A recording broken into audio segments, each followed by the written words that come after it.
네, 안녕하십니까. 더불어민주당 국민소통위원회 3월 18일 화요일 민주파출소 일 현황 및 대응 브리핑 하겠습니다. 소통위원장 김현입니다. 오늘 참석하신 의원님 소개해드리겠습니다. 소통위원장 전용기 의원님 참석하셨고요. 김동아 의원님 허위조작정보감시단장님 오셨습니다. 저희 양우석 의원님은 오늘부터 단식에 들어가는 관계로 브리핑에 함께하지 못함을 알려드립니다. 민주파출소 현황은 3월 18일 9시 기준 전일 619명이 방문하였고 191건이 제보되었습니다. 매체별로는 네이버가 27.23%로 제일 높은 수치를 기록했고 그 뒤로 유튜브가 20.94%, SNS가 13.61%, 오픈 채팅 6.81%, 커뮤니티가 5.76% 순으로 제보되었습니다. 주요 제보 사항 보고 드리겠습니다. 첫째, 카카오톡 오픈 채팅방과 온라인 커뮤니티를 중심으로 허위사실 유포와 범죄를 조장하는 심각한 글들이 게시되고 있다는 제보가 되었습니다. 특히 카카오톡 오픈 채팅방 윤석열 탄핵 반대 모여라 백자연에서는 이재명 대표가 2명의 사례를 사주에 긴급 체포되었다는 내용의 가짜뉴스 기사가 만들어져 유포되고 있습니다. 이러한 허위 정보는 가짜뉴스 생성기를 이용해 만들어졌습니다. 또한 해당 채팅방에서는 이재명을 누가 총으로 쏴야 한다, 칼침을 제대로 찔러야 한다 등의 살인을 조장하는 극단적 발언도 서슴없이 공유되고 있습니다. 이는 명백한 범죄 주장 행위이며 즉각적 조치를 필요하다고 보여집니다. 둘째, 탄핵 촉구 시위 중에 사망한 민주당 당원에 대한 극단적인 모욕과 허위 사실이 유포되고 있다는 제보입니다. 해당 사망 사건 기사에는 전라도 대개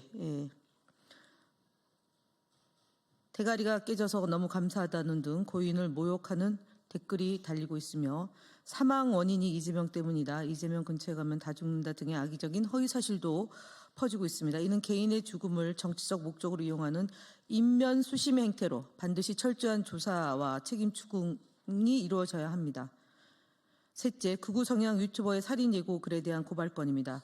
허위조작 감시단은 지난 3월 14일 극우 성향 유튜버가 윤석열 대통령 탄핵 인용 시 몇몇 죽이고 분신하겠다, 문영배가 이상한 짓을 할 시에는 잔인하게 죽이고 저도 죽겠다고 예고한 살인을 예고한 글을 게시한 행위에 대해 정보통신망법에 대해 불법 정보의 유통금지 위반과 형법상 협박 혐의로 경찰에 고발했습니다.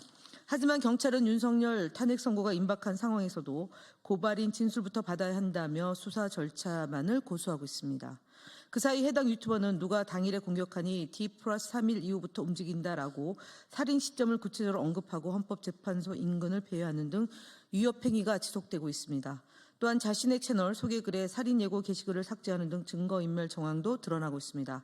흉악범죄 예고 글을 온라인상에 게시하는 것도 우리 공동체를 위협하는 중대한 범죄 행위인 만큼 경찰은 엄정한 수사를 통해 국민이 안심할 수 있도록 노력해야 합니다. 경찰이 가장 우선시해야 하는 것은 범죄 실행을 사전에 차단하는 적극적인 대응입니다. 국민의 생명과 안전이 걸린 문제에서 안일한 대응은 결코 용납할 수 없습니다. 경찰은 수수방관하지 말고 즉각적인 예방 조치를 통해 잠재적인 범죄자를 신속히 제지해야 합니다. 극우 유튜버들에게도 경고합니다. 허위 조작 감시단은 민주주의를 훼손하는 폭력적 선동에 대해서 끝까지 책임을 묻고 단호하게 대응할 것입니다.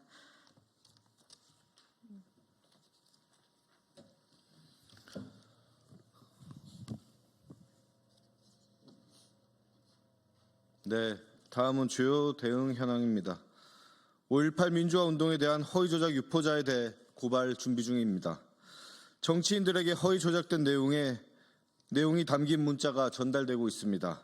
5.18 광주 사태 대진실이라는 제목으로 전달된 문자에는 5.18은 북괴가 전면 남침의 마중물 수단으로 일으켰고 성공했다면 남침으로 연결되었을 것이라며 10세 미만부터 양성한 200명이 광주에 파견되어 광주 교도소를 공격하다가 490명이 몰살당했고 공수부대가 사용한 실탄이 48만 4,840발이었다.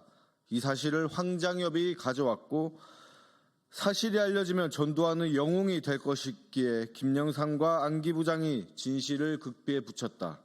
이 사실이 알려지면 김대중과 민주당과 전라도가 날벼락을 맞기에 김정일이 김대중을 협박했다는 허무맹랑한 허위 조작 정보가 담겨 있습니다.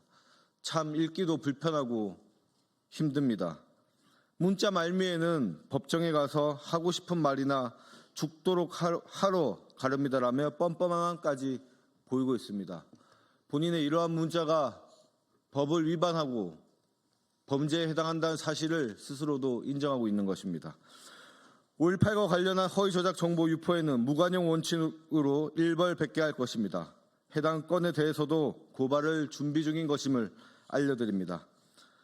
공병호 TV와 정관용 TV를 고발했습니다.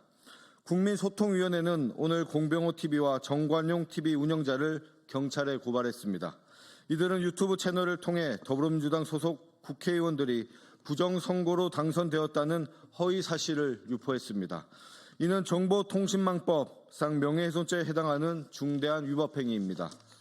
해당 유튜버들은 불특정 다수에게 고의로 허위 사실을 퍼뜨려 더불어민주당과 소속 국회의원들의 명예를 심각하게 훼손했을 뿐만 아니라 대한민국의 선거제도와 민주주의 신뢰를 근본적으로 훼손하는 행위를 자행했습니다. 이에 따라 국민소통위원회는 철저한 수사와 법에 따른 엄정한 처벌을 강력히 요청합니다. 다음 중앙선관위원회의 기조 변경 답변 결과를 보고드립니다.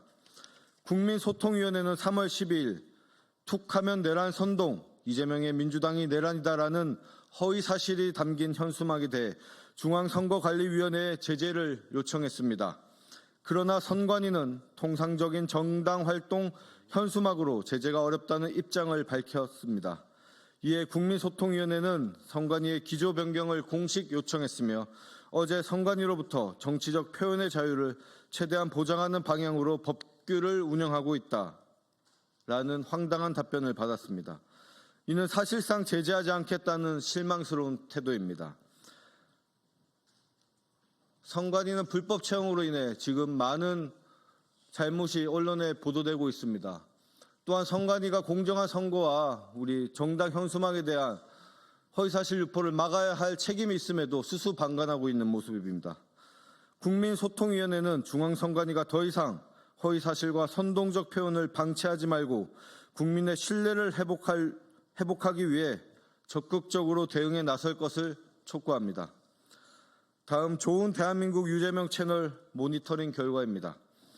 국민소통위원회는 좋은 대한민국 유재명 채널을 모니터링하여 위반 의심 콘텐츠를 다수 확인했습니다. 헌법재판소를 대상으로 한 테러 선동 신고가 들어와 해당 채널의 총 275개의 동영상을 분석하였고 그 결과 AI 분석 결과 괴롭힘, 폭력, 욕설, 오정보, 기타 등 다수의 위반 사항이 확인되었습니다. 그중 위반 정도가 심한 5건을 신고 조치하였으며 이 5건 동영상은 2025년 1월부터 3월까지 게시되고 있습니다. 주요 위반 유형으로는 조속한 언어 3건과 폭력, 위험 콘텐츠 2건입니다. 국민소통위원회는 앞으로도 불법 행위와 허위 정보를 철저히 모니터링하고 필요시 적절한 법적 조치를 취할 것임을 약속드립니다. 네, 국민의힘 거짓말 시리즈 6번째를 발표드리겠습니다. 지난 3월 17일 권성동 국민의힘 원내대표는 자당의 비대위 회의에서 민주당이 왜 이렇게 불안해하는지 모르겠다. 이재명 대표의 절친 문영배 대행이나 어떤 루트를 통해 헌법재판관 개개인의 의견을 전달받아서 그럴 것인가. 사부급 겁박을 그만두고 국민 앞에 약속해야 한다는 등의 주장을 이어갔습니다. 권성동의 해당 발언은 헌법재판소에 대한 모독이자 헌재를 불신하게 만들려는 악의적인 공세입니다. 헌법재판관 평의는 연구원조차 배석할 수 없는 철저히 비공개된 절차입니다. 이는 어떤 외부의 압력이나 시류에도 흔들리지 않고 헌법에 따라 독립적으로 판단하겠다는 헌재의 원칙과 의지입니다. 그럼에도 국민의힘은 근거 없는 의혹을 퍼뜨리고 헌재의 독립성과 권위를 훼손시키려고 하는 공작을 서슴지 않고 있습니다. 이것이 책임있는 공당의 자세인지 도저히 이해할 수 없습니다. 오히려 헌재 결과에 승복하겠다며 큰 소리를 치고 있습니다. 헌재 결정을 따르고 존중하는 일은 민주주의의 기본으로 너무나도 당연한 일입니다. 이를 두고 허세를 부리고 유난을 떨 일이 아니라는 점을 말씀드립니다. 그리고 헌법재판소의 판단은 최상목 권한대행이나 빠르게 이행하라고 촉구해 주시기를 권성동 원내대표께 말씀드립니다. 그리고 국민의힘 거짓말 시리즈 61번째 말씀드리겠습니다. 3월 13일 국회에서 처리된 상법 개정안과 관련하여 국민의힘의 거짓 선동이 도를 넘고 있습니다. 권영세 국민의힘 비대위원장은 13일 자당의 비대위 회의에서 민주당은 경제를 망치는 정책들을 철회해달라, 우리 기업들을 지킬 것이라고 주장하였고, 오세훈 서울시장은 다음날 본인의 SNS에 경제를 죽이기이며 자회행위나 다름없다고 주장했습니다. 그러나 이번 상법 개정안은 기업 경영의 투명성을 높이고 투자자 권익을 강화하는 조치 등이 담겼습니다.